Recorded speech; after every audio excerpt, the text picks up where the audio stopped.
Hai, Assalamualaikum warahmatullahi wabarakatuh dan selamat sejahtera. Okey, jumpa lagi kita. Hari ini kita nak sambung bincang bab 3, penghujung bab 3, buku teks sains tahun 5 KSSR semakan semula. Okey, ini adalah bab untuk buat latihan. Jadi kita tengok asah minda yang berada pada muka surat 91. Okey, jom kita jawab soalan ini bersama-sama. Dalam arahan itu dia kata jawab soalan berikut dalam buku latihan sains. Okey, terpulang pada awak, terpulang pada cikgu awak. Okey, kat sini kita nak bincang saja. Yang pertama, apakah yang dimaksudkan dengan kemandirian spesies? Apa itu kemandirian spesies? A. Keupayaan haiwan melindungi anaknya. B. Haiwan berhijrah ke tempat lain apabila tiada makanan. Itu namanya migrasi, kan? C. Keupayaan haiwan untuk mengekalkan spesiesnya bagi mengelakkan kepupusan. Macam betul. D. Haiwan mempunyai tingkah laku khas untuk mencari pasangan. Macam tak kena je, kan? Okey, jadi jawapan yang paling tepat adalah C. Keupayaan haiwan untuk mengekalkan spesiesnya bagi mengelakkan kepupusan. Jawapan A itu mungkin agak betul tapi tak berapa tepat. Yang paling tepat adalah C, sebab nak elakkan spesies dia daripada pupus. Seupaya mana dia nak mengelakkan diri dia daripada pupus. Okey, yang kedua, kenal pasti haiwan-haiwan yang berikut dan ciri-ciri khas haiwan tersebut untuk melindungi diri daripada musuh. Haiwan ni apa dia? Ini landak, kan? Jadi yang pertama A, landak. A, landak. Okey, apakah ciri-ciri khas dia? Berduri. Berduri tajam. Berduri tajam. B, kura-kura. Kura-kura ciri-ciri khas dia bercangkerang. Dia nak ciri khas, kan? Dia bukan nak tingkah laku khas, kan? C, ini adalah kalajengking, mempunyai sengat. Okey. D adalah rama-rama ataupun kupu-kupu. Kupu-kupu rasanya. Dia mempunyai yang ni kaedah dia adalah ciri-ciri khas dia mata menyamar. Saya sebut mata inilah corak mata. Okey. Rama-rama atau kupu-kupu corak mata menyamar. Kalau saya jawab macam tu. Corak mata tu macam haiwan lain. Nampak kan macam mata tu? Kan macam mata kucing, kan? Tu macam telinga dia, kan? Ni. Okay, kalau dia duduk kat tepi dinding tu nampak macam haiwan lain lah. Macam kucing lah, kan? Yang macam badan dia macam hidung dah. Kan? Okey. Soalan seterusnya, soalan ketiga. Padankan pernyataan yang berikut dengan haiwan yang betul. Tereng. Ada katak dan juga burung. Okey. Bertelur banyak. Siapa yang bertelur banyak? Katak lah, kan? Mengeramkan telur. Mengeramkan telur adalah burung. Dan satu lagi adalah telur belendik. Telur belendik adalah katak. Okey. Jadi katak ni bertelur banyak dan telur dia belendik, tapi yang mengeramkan telur adalah burung. Okey, seterusnya kita sambung pula dengan nombor 4. Bagaimanakah haiwan yang berikut memastikan anaknya terus hidup? Yang pertama, A tu. Jadi sebenarnya ayat dia nak tanya macam mana berdasarkan gambar tau. Jadi kita tengok gambar yang pertama, buaya. Okey, buaya ni sebenarnya dia sedang meletakkan anak dia dalam mulut. Jadi kita tulis kat situ, membawa anak di dalam mulut. Buaya membawa anak di dalam mulut. Okey, yang B, koala apa tu? Koala menjaga anaknya. Ataupun koala menyusukan anaknya. Boleh juga ni. Yang C, singa. Singa buat apa? Singa menjaga anaknya. Okey. Seterusnya kita teruskan lagi dengan soalan kelima. Perhatikan situasi di bawah dan jawab soalan berikut. Nanti kejap. Yang C ni, singa ni memberi anaknya makan pun boleh juga. Dia sama-sama pergi dengan anak dia, bagi dia bunuh yang besar tu, kemudian anak-anak dia akan makan. Boleh juga. Okey. Yang kelima. Perhatikan situasi di bawah dan jawab soalan yang berikut. Seekor kucing cuba menangkap seekor cicak. Okey, menarik ni. Tetapi kucing itu hanya berjaya menangkap hujung ekor cicak tersebut. Kena tipu dengan cicak kecil tu. A. Pada pendapat kamu, adakah kucing telah berjaya menangkap cicak tersebut? Berikan inferen terhadap jawapan kamu. Okey, jawapan dia tidak. Kerana apa? Kerana cicak masih lagi selamat. Okey, kerana cicak masih tidak dapat ditangkap. kucing hanya menangkap ekor sahaja. B. Apakah tingkah laku khas cicak untuk melindungi diri daripada kucing? Apa tingkah laku khas dia tadi?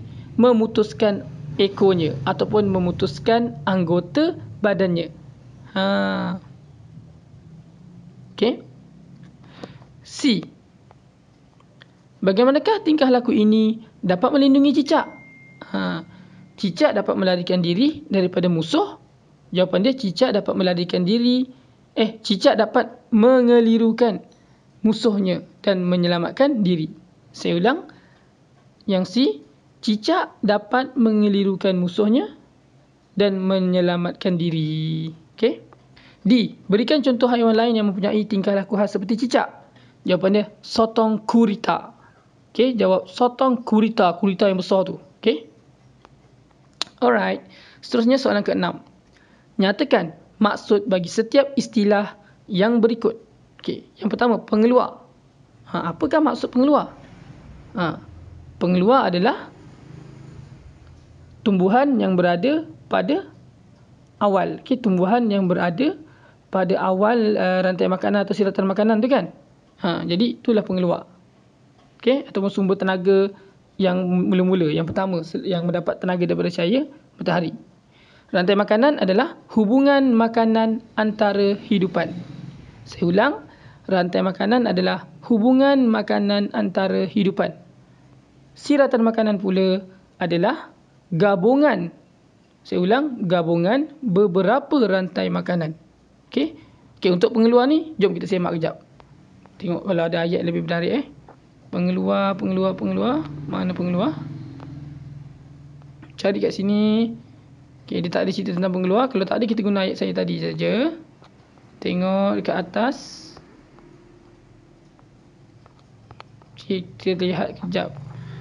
Pengeluar. Okey, ni dia kata pengeluar, dia tak cerita kat sini. Okey, tak ada. Dia tak ada cerita apa-apa kan?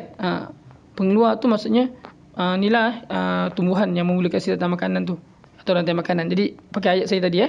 Simple. Alright. Seterusnya kita pergi kepada soalan nombor 7. Raja di bawah menunjukkan siratan makanan dalam suatu habitat. Ini kena bijak sikit fikir. Kita tengok betul-betul anak panah tu. Anak panah tu mula-mula sekali kita tengok ada tak anak panah yang tak pergi dekat dia, pergi kat orang lain je. K lah. Sebab K ni dia pergi ke L, dia pergi ke J, dia pergi ke N. Maksudnya K ni seorang-seorang dan dia pergi ke M. K ni adalah sayur ataupun tumbuhan. Okey, K ni mesti tumbuhan sebab dia memulakan. Tak ada yang dia makan orang lain, dia yang kena makan. Jadi K adalah pengeluar, iaitu tumbuhan. Mungkin sawah padi ke, mungkin kelapa sawit ke, mungkin daun ke, mungkin tumpai air ke. Okey. Dan L dan J dan M dan N ni adalah haiwan yang makan sayur. Ataupun herbivore. Tidak juga. Sebab J herbivore, L herbivore. Sebab J, L dimakan oleh N kan. Jadi J dengan L dia cuma makan sayur je. M pun sama, makan sayur je. Jadi J, M dengan L adalah herbivore. Dia makan sayur je. N dia makan sayur. Tapi dalam masa sama, N pun makan J. Maksudnya dia makan tumbuhan juga. M pun makan J. M pun dimakan oleh N. Maka N ni adalah omnivore. Dia makan dua-dua. Dia makan K, sayur. Dia makan J dengan M juga. Maksudnya dia makan sayur dan dia makan haiwan. Okey. O dia tak makan K. Maksudnya dia makan daging saja. L dengan N. Maksudnya dia makan haiwan saja. Jadi O adalah carnivore. Okey. Jom. Dah tengok benda tu, dah analisis, baru kita tengok soalan. A. Bina 3 rantai makanan berdasarkan hidupan dalam habitat ini. Okey, 3 rantai makanan. Yang pertama kita buat K dimakan oleh N, dimakan oleh O. Dah dapat satu kan? K dimakan oleh N, dimakan oleh O. Okey, yang lagi apa? Okey, yang kedua K dimakan oleh L, dimakan oleh O. Boleh juga. Yang ketiga K dimakan oleh J, dimakan oleh N, dimakan oleh O. Pun boleh. Ataupun lagi satu, K dimakan oleh M, dimakan oleh N, dimakan oleh O. Pun boleh. Jadi sebenarnya ada banyak. Dalam 4 ke 5 tadi. Jadi kita nak 3 saja. Jadi awak boleh beri antara jawapan yang saya bagi tadi. Yang B, berapakah bilangan haiwan omnivore dalam siratan makanan ini? Tadi kita dah kira siap-siap. Omnivore yang makan dua-dua. N sajalah satu kan? N je yang makan K dan juga makan J. N juga yang makan M. Maksudnya N sajalah haiwan yang makan tumbuhan dan juga makan daging. Jadi haiwan omnivore adalah satu. Dia tanya berapakah bilangan haiwan omnivore? Satu. Jawapan dia satu. Awak jangan tulis N sebab dia kata bilangan. Jawapannya satu. C. Jika semua hidupan K musnah akibat wabak penyakit. K ni mati. Ramalkan kesan terhadap populasi haiwan N dan hidupan O. Hidupan N dan hidupan O. Hidupan N dan hidupan O akan mati. Ataupun hidupan N dan hidupan O akan berpindah ke tempat lain. Sebab dia kata kesan kan. Kesan dia N dan O akan mati ataupun N dan O akan berkurang ataupun N dan... nak senang macam mana jawab? N dan O akan berkurang dan mati atau pindah ke tempat lain. Itu kesan dia. Jadi saya ulang. N dan O akan berkurang dan akan mati ataupun berpindah ke tempat lain. Sebab dia nak kesan kan. D. Apakah sumber tenaga utama, pengeluar dan pengguna dalam habitat ini? Sumber tenaga utama sudah tentu adalah matahari. Memang sumber tenaga utama pastilah matahari. Pengeluar adalah K. Sebab dia sayur kan, K. Dan pengguna adalah J, L, M, N dan juga O. Semua tu pengguna. Berdasarkan rajah, ramalkan apakah hidupan K, hidupan L, hidupan N dan hidupan O. Jawapan kat sini kita boleh bagi jawapan ikut suka hati kita.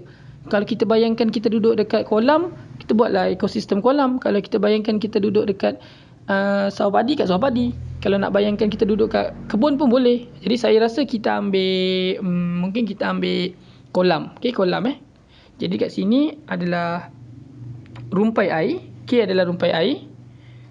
L adalah ikan kecil. Kemudian nanti saya buat ni. K adalah rumpai air. L adalah ikan kecil. O ialah ikan besar. Bukan. O ialah bangau.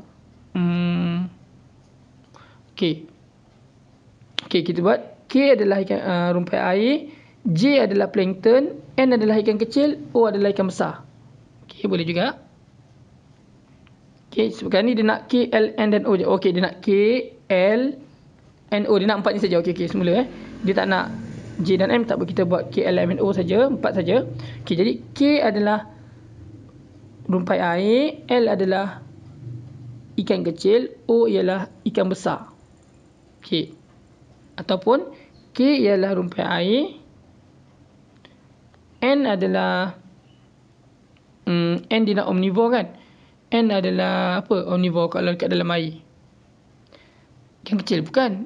N adalah susah juga apa kita buat semula lagi sekali. Susah saya nak buat ni pun susah. Kita mula. Kita ambil lain lah. Saya ambil lain. Kita tukar.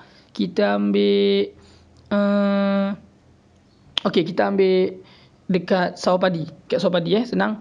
K adalah rumput ataupun sawah padi. K adalah padi. L adalah katak. Bukan. K adalah padi. L adalah tikus. O ialah ular. K adalah padi. N adalah ayam. O ialah ular.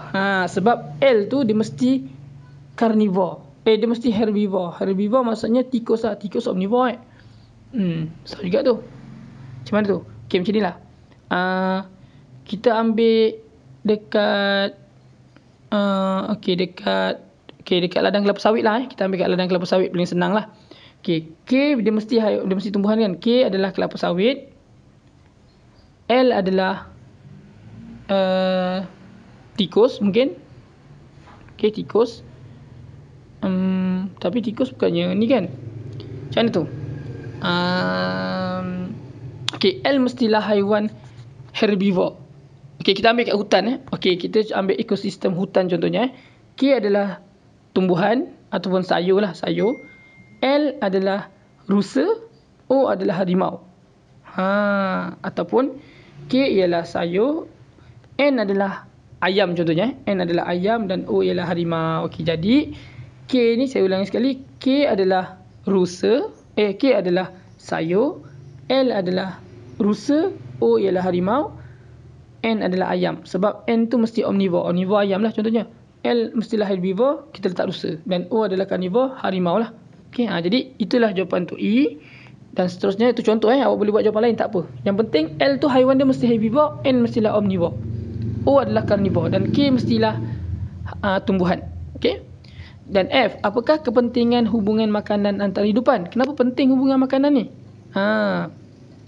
Kerana untuk memastikan ekosistem yang seimbang. Jawapan dia untuk memastikan ekosistem yang seimbang. Sebab itulah pentingnya hubungan makanan antarhidupan. Okay.